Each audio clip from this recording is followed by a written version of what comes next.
How about Mitch Marner? How about Mitch Marner? And this 23-game point streak. So he is the third longest point streak of this century. Crazy. This is insane. So the only guys he's got to catch now over the last 25 years, and this goes back, to the year 2000, a little bit pre-2000, but the only guys he needs to catch now are Sidney Crosby, who had a 25-game point streak in 2010, 2011, and Patrick Kane, who had a 26-game point streak in 2015, 2016. I'm not even going to bring up Gretzky and his 51-game point streak, but I mean, this is rarefied air right now. This is the second time I've said the word rarefied on this podcast, but how long do you think this point streak is going to go? Because this is insane what we're watching right now. Yeah, it is crazy. I think the way it goes, if I remember correctly, obviously, like there's Wayno, there's Lemieux, and then Sundin actually had one in Quebec of 30. So to me, like I've kind of looked at that one as like the record because like the Gretzky and Lemieux ones are just ridiculous. So to me, like 30 is kind of like the bar of like something actually crazy historical. But how long is it going to go? Ooh. What'd you say? You said Crosby and Kane were 25 and 28? 25 and 26. So he's 2 away from Crosby and then 3 games away from Patty Kane. I'm going to say, throwing shots in the dark here. I'm going to say it goes 28 games. Wow, I love it. I'm going to say it goes 28. Yeah, he keeps going. He keeps rolling. 28. And now because I said that out loud, next game he'll be held pointless. I actually made a joke to my buddy too about the Anaheim thing, how the Leafs are minus 500. I'm like, can you bet against a player getting a point? Because Marner's gonna lose his streak against Anaheim. Watch. But yeah, I'll put it at 28. Nice round number, and I'll have it as the best post lockout streak we've seen. You know what, Lepore? Let's roll with that. I love the number 28. Let's do Bruno, that. It just sounds right, feels right. I think you're right on the money there. Let's go with 28. So just looking at the schedule right now, he's going to have to go another 5 games. So the Leafs play the Rangers, Capitals, Lightning, Flyers, and St. Louis to get to 28 games. There's a couple tough goaltending matchups in there with Shesterkin and Vasilevsky, but he can get there. Yeah. And then you know what, Lepore? The game right after that is against Arizona to get to 29 straight. There you go. So that's let's be fair too. Like on a streak like this, and for it to keep going, a lot of luck's involved.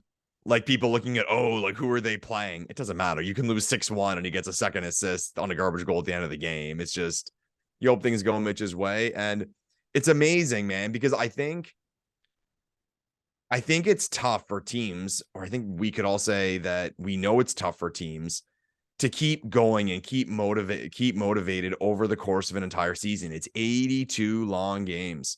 So in order to have a strong, complete season, you need things to keep you going. Motivations, like stuff in the locker room, talking points. And I get the feeling that, like, I'll put it this way. It's not a coincidence that the Leafs are on their tear, about to break the record for most consecutive games with a point. And Marner is also on his point streak. That's not a coincidence. It's because the team's pumped about this. The team wants Mitch to fucking keep going, and they're excited. And there's a buzz every night. Think of last night's game.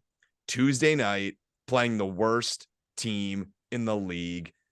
The building under normal circumstances would be kind of lull and quiet. Okay, the Leafs get out with a win, whatever. But no, everyone's going like Mitch has got to get a point. Like there's still something like to pump everyone up, and that goes for the players, the fans, the coaching staff, and it's exciting. Anything that keeps you excited, more often than not, keeps you motivated. So I think it's awesome. It's a great story for the season, and like more on what we touched on before with regard to positivity for the Leafs. And I'm glad you brought that up, because credit to this team for providing the fans something to be excited about. Because you go back to last season, it was the same thing. I'm not watching this team until the playoffs. But then Matthews is scoring at a 60-goal pace. Right. And that became the story where everyone was tuning in to see how many goals is Matthews going to score. He hit 50. Then he breaks the Leafs record passing Rick Vaive. And it's like, oh my God, he might hit 60. And now we're seeing the same thing with Mitch Marner. He breaks the Leafs point streak. Then he hits 20. Now he's at 23, and he's going for Crosby and Patrick Kane. Like, it's getting the fans something to get excited about. And at the same time, they're going for 16 straight games with a point as a team. So credit to the Leafs, man. They always got you on the edge of your seat, whether it's good or bad. Yeah, it's almost like it's done on purpose or something. Like give Leafs fans something to be excited about, give Leafs haters something to shit on. But never ceases to amaze me. Yeah, and speaking of, and we'll move on, but we talked about how Lemieux and Gretzky are just like are on another stratosphere with regard to that record. What's funny, and then what doesn't get talked about enough, is that Lemieux was actually closing in on Gretzky's 51, and he got injured.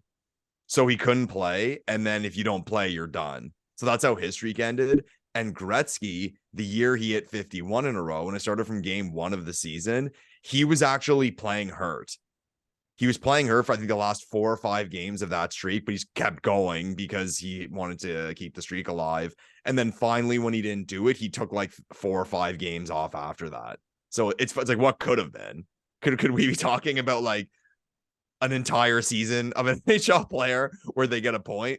Maybe. Like, it's not that crazy. And then, you know what's funny? Then what would the debate be? Does it go into the next season? Like, who's got the record? Does it go into the playoffs? Kind of funny. That's insane to think about. Actually, a similar thing happened to Taylor Hall the year that he won MVP. He had a crazy point streak where I think he went 13 straight, missed a game, and then went another 13 straight or something like that, but it doesn't count. Right. Because he missed a game. But yeah, I didn't know that Lemieux actually got injured that season when he was chasing Gretzky. But yeah, I'm such a big Gretzky guy. I don't like saying that out loud, but I mean, no, it's good to know, man. I like credit. Lepore bringing some nice history onto the podcast, enlightening all of us. I'm here for something. I gotta provide something, right?